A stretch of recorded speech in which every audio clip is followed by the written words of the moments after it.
Vamos duas últimas características que vai fazer você ser destaque, né, no processo seletivo para conseguir uma vaga de engenharia na Alemanha. Você ser escasso, desejado. Profissional desejado, como assim? Você está se aplicando a outras vagas, correto? Né? Não centenas.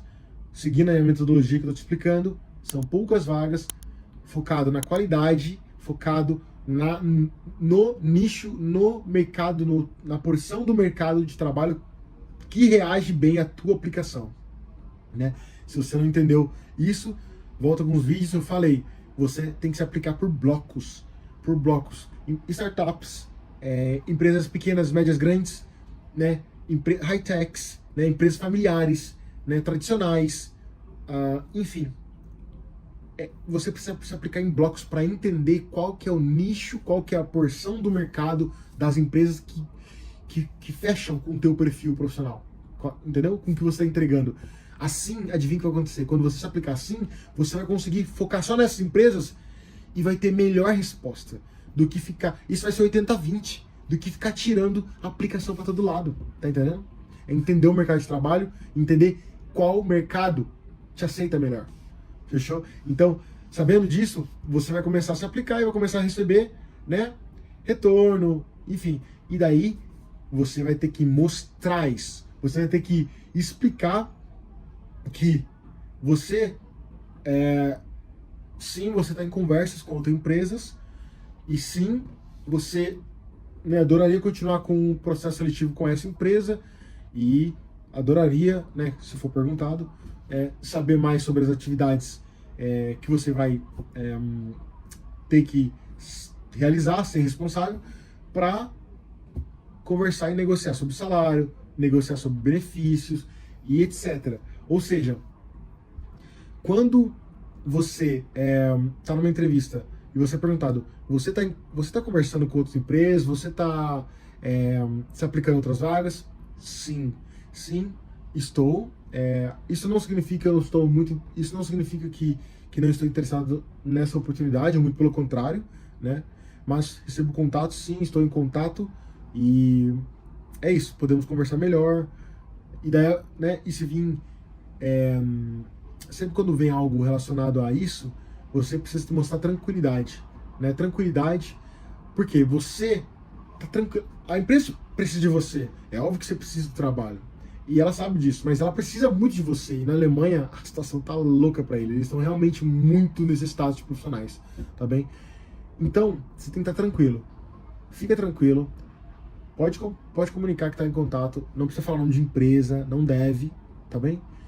E se eles falarem, se você já tem uma oferta de emprego, se você não tiver, fala, não, ainda não tenho, mas possivelmente na próxima conversa, né? Eu tô falando isso para ser sincero, não é mentir, né? Se você não tiver, não fala.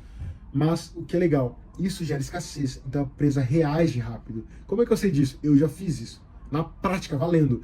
Eu tava conversando com 3 empresas, eu recebi uma oferta, depois de um tempo eu recebi a segunda, e eu tava enrolando nessas 2 empresas para receber a terceira e saber, né, qual que seria a mais viável para mim, que me encaixaria melhor. Não era só dinheiro, era benefício, como eu falei, home office, quantidade de férias, ganhar carro ou não, enfim, são várias coisas, muitas coisas envolvidas.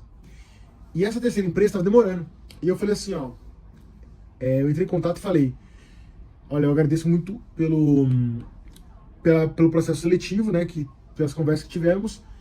Entendo que os senhores devem estar ocupados com várias outras atividades, só que eu recebi 2 ofertas de emprego e eu preciso dar retorno até o final de semana. Era numa quarta-feira. Eu juro pra vocês, na quarta-feira chegou a oferta de emprego dessa empresa. Foi assim. Não, vamos responder hoje. E veio. Entendeu? E tava uma semana enrolando. E eu falar isso, veio a oferta. Eu acabei não ficando na empresa, não por maldade, até parece, porque a oferta foi, assim, bem abaixo do que eu imaginava. Mas é isso pra vocês. Tem que se mostrar escassez, que é desejado, né? Então seja sincero quando está no processo seletivo, seja sincero que isso vai acontecer, de a empresa entender que você não está desesperado pelo emprego. Não, ele é importante para você sim, mas você está em conversa com outras empresas e você é desejado. E isso gera escassez, um gatilho mental que faz a empresa falar, cara, a gente precisa acelerar o processo desse cara, a gente precisa entregar os melhores benefícios, melhores salários, entendeu? Isso é muito bom para você, te coloca numa posição muito boa e, como eu falei, faz ficar atraente para a empresa, beleza? Última característica de hoje é comunicação eficaz. Então, todo profissional de engenharia que quer ser atraente, quer se destacar numa aplicação, né, para uma vaga na Alemanha, você precisa mostrar a sua comunicação eficaz. Você precisa ter clareza, ter objetividade na hora de explicar algo, na hora de se comunicar, ou ao menos mostrar que está trabalhando nessa característica. Por quê? Porque você vai se comunicar a todo momento com clientes internos, ou seja, outros departamentos, com clientes externos, ou seja, compradores, fornecedores e etc, né? Clientes em geral. Então você precisa mostrar para eles, e óbvio, durante o processo da entrevista você vai conseguir mostrar um pouquinho, que você consegue passar de forma clara e concisa a sua ideia, né? O que você está trazendo. E isso, sabe como você consegue fazer isso? Treinando. Mesmo que você não tenha uma comunicação boa, né? Você fala, Gerson, eu não consigo, eu sou travado, eu não me comunico bem. Tudo bem, tá tudo tranquilo. Só que, sabe como você vai se comunicar bem na entrevista? Treinando, porque tudo ali é treino. Tudo ali é prática, né? Prática, é olhar no espelho, é gravar, é fazer com parente, amigo, é treinar suas respostas. Ah, é decorar? Claro que não é decorar. É você se planejar, estudar, preparar, revisar e treinar. Prática. Daí a sua comunicação vai ficar, pelo menos na entrevista, muito eficaz, clara, concisa. E depois você continua trabalhando, faz curso, continua evoluindo, né? O importante é você, na entrevista, mostrar isso, né? Não é enganação, é treinamento. Você está trabalhando nisso, entendeu? É treinamento, é treinar essa habilidade. Comunicação é como outra coisa, é como qualquer outra coisa, é como andar de bicicleta. No começo não funciona tão bem às vezes, mas desembesta, e daí vai. Daí você consegue aos poucos, treinando, caindo, tropeçando, né? Então é isso, fechou? Então, agora eu vou trazer para vocês um bônus em relação a características que tornam um engenheiro atraente no mercado de trabalho alemão.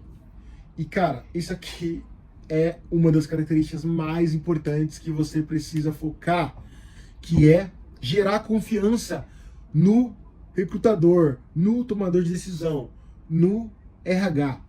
Gerar confiança, gerar segurança. Por quê? Porque normalmente eles são alemães. Alemães, eles são conservadores. Conservadores buscam segurança, buscam um local tranquilo. E quando eu falo local tranquilo num processo seletivo de trabalho, se a gente está olhando para um candidato que está lá no Brasil, no caso você, o que ele vai pensar? Como esse candidato vai me dar certeza, né, que ele quer vir para ficar. E agora eu te devolvo a pergunta. Como você mostra para ele que você vai viajar para a Alemanha para ficar? É óbvio, a gente não pode dar certeza 100%, mas como você pode mostrar para ele? Eu tenho 3 sugestões para você. Uma, você se interessar pela cultura, pelo país e pelo idioma, mostrar isso na tua aplicação, no seu dia a dia, na entrevista. Isso, sem sombra de dúvidas, isso é muito importante e gera confiança, gera segurança para esse tomador de decisão alemão. Segundo, você ser muito bem informado sobre o processo de admissão de um estrangeiro. Você não precisa saber todas as etapas, até porque você não é o contratador, né? Mas como empregado, né, que vai ser contratado, você tem que ter uma noção de como funciona esse processo seletivo. E para quê? Daí vem o terceiro, que é para você ter documentações todas preparadas, para você mostrar a organização para eles, o que vai gerar confiança. Quando eles perguntarem, olha, no processo de contratação, você sabe, sei lá, como funciona isso, como funciona aquilo? Essa pergunta sempre vem, porque eles nem todos têm, vamos dizer assim, não é comum para eles contratar estrangeiros. Agora é que começou, né? Mas não é tão comum. Então tem empresas que não contrataram. Você é meio que o primeiro, ou você é o primeiro de fora, né, do Brasil, né? Então, saber desse processo seletivo e saber o que você precisa e do que, às vezes até do que eles precisam, é muito importante, sabe? Mas não é obrigatório saber o que eles precisam. Eles podem ligar para o órgão alemão e perguntar. Mas imagina se você soubesse. Que massa. que legal mostrar para eles que você está preparado até para explicar para eles o processo seletivo. E preparar a documentação, mostrar que você é organizado. E, cara, imagina que problema com documentação pode atrasar o processo e atrasar o processo a ponto de eles escolher outro candidato. Porque não tem, vamos dizer assim, sabe quando você está resolvendo um problema e por determinada situação o órgão está, enfim, de greve ou está demorando para te dar retorno e você fica empacando a empresa. O processo seletivo da Alemanha já é demorado, é de 3 a 5 meses, né, o processo seletivo de trabalho, né, do começo até o final. Então, se eu fosse você, eu preparava documentação. Se você vai para a Alemanha, você tem que ter traduzido em alemão, né, e documentação autentificada, tá bem? Tem algumas que você precisa só traduzir, tem outras que é autentificar, tá bem? Então, busca informação e se prepara, porque assim você vai passar segurança pro clã alemão que está tomando conta do seu processo seletivo para conseguir a vaga de engenheiro na Alemanha, e assim você vai conseguir estar mais próximo do teu objetivo, que é vir para a Alemanha trabalhar, ser reconhecido e muito bem remunerado. Beleza? Agradeço. Se vocês tiverem alguma sugestão, dúvida, escreve aí embaixo e a gente se fala. Valeu, abraço.